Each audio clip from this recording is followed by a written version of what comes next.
नमस्कार, स्वागत है आपका ग्राउंड नेटवर्क में। इस समय उपस्थित है हम आजमगढ़ जिले के कलेक्ट्रेट।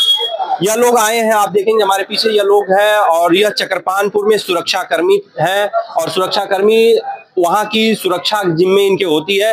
अब हो क्या रहा है, सरकार ने उन सुरक्षा सेना के हवाले से जो कर्मचारी रिटायर सेवानिवृत्त जो आए थे उनके जिम्मे अब हॉस्पिटलों की और तमाम इस तरह की सुरक्षाएं, सरकारी संस्थानों की सुरक्षा अब उनके जिम्मे करने की बात आई है।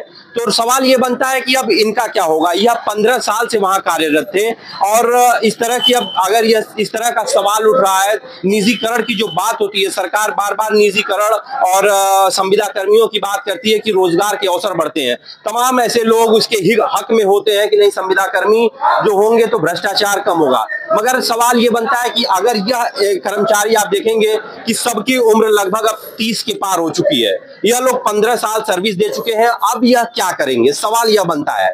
हम जानते हैं इनसे किस तरह से इन लोगों ने अपने पद को सृजित होने के बाद वहां कार्य किया था और अब आप क्या समस्या आ रही है, क्या समस्याएं हो रही हैं, किस पद पर आप लोग कार्यरत हैं? हम कार्ड के पद पे है सर। कहाँ पे?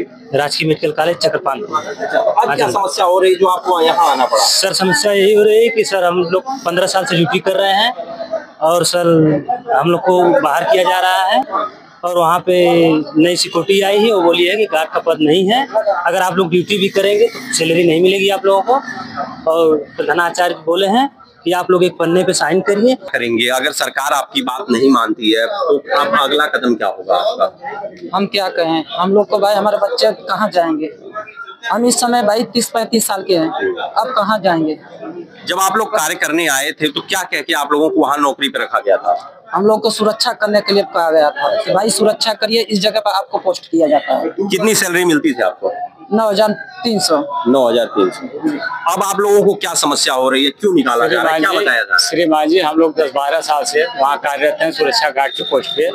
कोरोना जैसे वैश्विक महामारी में हम लोग कार्य किए हैं, अपने जान का परवाह न करते हुए अपने बीवी बच्चों से दूर रह के क्वारंटाइन होके मरीजों के साथ जो हम लोग का अच्छा व्यवहार था वो उनके साथ प्रकट किए, जो भी हमसे बन पड़ा वो किए मरीजों के साथ में। फिर मुख्यमंत्री द्वारा हमें ये सूचना मिली कि नहीं, जो कोरोना जैसे महामारी में काम किए हैं उनको नहीं निकाला जाएगा, वो कार्यरत रहेंगे। श्रीमान जी, उसी तरह से हम लोग कार्यरत थे। आज 3500 जैसी सैलरी पे हम लोग वहाँ कार्य किए हैं। हम लोग की सर जमीन भी चली गई, हम भूमि विहीन भी हो गए हैं। आप लोगों की जमीनें? जी, जमीन गई तो उस पे सर आश्वासन मिला कि नहीं, एक परिवार से एक लोग को नौकरी दिया जाएगा पीजीआई बनाने के समय। जी सर, और उसमें सर आउटसोर्सिंग के माध्यम से हम लोगों को रखा गया, हम भूमिहीन भी हो गए। आज सर 12-15 साल वहाँ कार्य करते हुए आज नौकरी से भी निकाला जा रहा है। तो इस परिस्थिति में बताइए ना, हमारा जमीन बचा ना जमीन बचा, तो सर हम अपने बीवी बच्चों को कहाँ लेके जाएं? देखिए, एक बात ये अभी निकलकर सामने आई, जब पीजीआई वहां बना तो इन लोगों को आश्वासन दिया गया जिनकी जमीनें थी कि आपके परिवार से एक व्यक्ति को नौकरी पे रखा जाएगा। अब आउटसोर्सिंग के बाद अब इन लोगों को निकाला जा रहा है। भैया, आपके भी साथ ऐसा था? जमीन सर हम 110 गार्ड में हम भी है सर। अच्छा, तो जमीन आपने भी दी थी? नहीं सर, हम तो थोड़ा दूर पे है। अच्छा, लेकिन हमारी नहीं, बाकी लोगों की जमीन उसमें गई है सर। जी, तो अब क्या समस्या हो रही है? समस्या है सर, हम लोगों को निकाल रहे हैं। प्रिंसिपल साहब बोल रहे हैं कि आप लोगों का कोई टेंडर है नहीं है। अच्छा, जो नई कंपनी आई। कितने दिन सेवा दिया था आप लोगों ने? कितने दिन काम किया था? हम तो 7 साल से हैं, बाकी लोग 10 साल से हैं, 15 साल से हैं। जब से पीजीआई खड़ी है तब से लोग लगे हैं सर। 3,000 सैलरी थी तब से लोग कार्यरत है उसमें। जी जी श्रीमान जी, हम आपसे ये कहना चाह रहे हैं कि जैसे अब तो आपने हमारा भूमि अधिग्रहण कर लिया, आज नौकरी से भी निकाल रहे हैं, तो श्रीमान जी हम अपने बाल बच्चों को लेके जाएं कहाँ? भूमि भी हमारी आप ले लिए, नौकरी से भी निकाल लिए, तो बेरोजगारी का दौर है। बिना क्या करेंगे आप लोग इसके? श्रीमान जी, हम लोग आए डीएम साहब के पास, ज्ञापन दिए हैं, अगर हम लोग की सुनवाई हो रही है तो ठीक है, नहीं तो अनिश्चित काल भूख हड़ताल पे अपने बीवी बच्चों के साथ वहाँ बैठेंगे। बेरोजगारी में वैसे ही मरना है, क्योंकि पैसे के बिना कुछ मिलेगा नहीं। 6 महीने से सैलरी भी रुकी है, तो घर पे मरने से बढ़िया कि वहीं हॉस्पिटल में जाके मरे, बीवी बच्चों के साथ मरेंगे। कि कम से कम इस सरकार को ये सुनवाई दे, जो सरकार कह रही है कि हम कार्य दे रहे हैं, लेकिन यहाँ जो 40-45 हजार पेंशन पा रहे हैं उनको कार्य दे के जो 8-10 हजार की नौकरी कर रहा है उसको निकाला जा रहा है।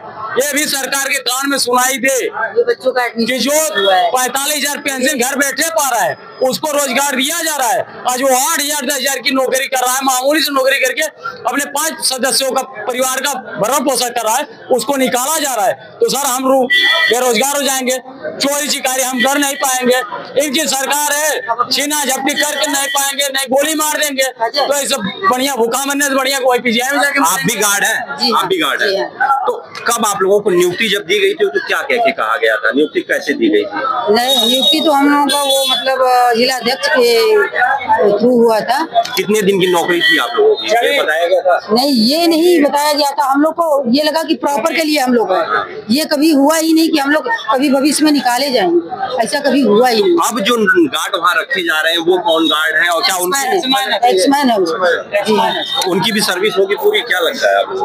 हाँ, उनकी पूरी होगी क्योंकि वो निगम से है। तो अब आप लोगों का अगला कदम क्या होगा अगर सरकार आपकी बातें या प्रशासन आपकी बातें नहीं मान रहा है? तो सर हमने ज्ञापन दिया है ना, और सारे जगह शासन प्रशासन सबको हम लोग दे लिए हैं लेटर। आज जो दिए हैं हम लोग ज्ञापन, उसमें साफ लिखा हुआ है अगर कोई कार्रवाई हम लोग के हित में नहीं होती है तो हम लोग सीधे धरना पे बैठेंगे।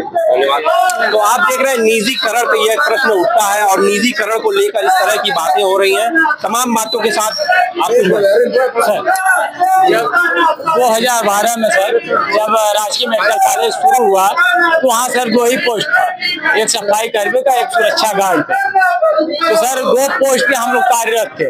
कुछ मेरे भाई सफाई कर्मी में चले गए, कुछ मेरे भाई वहाँ सुरक्षा गार्ड के पोस्ट पे थे। लेकिन इसी दौरान कार्य करते करते 2019 में वैश्विक महामारी तहत इस कोरोना जैसा जो आया तो सर उसमें हमारे कुछ भाइयों को सुरक्षा गार्ड से वार्ड बॉय के पोस्ट पे कन्वर्ट कर दिया गया। अब कुछ मेरे भाई वो सुरक्षा गार्ड के ही पोस्ट पे रह गए। तो उस तरह से सर कार्य चल रहा था।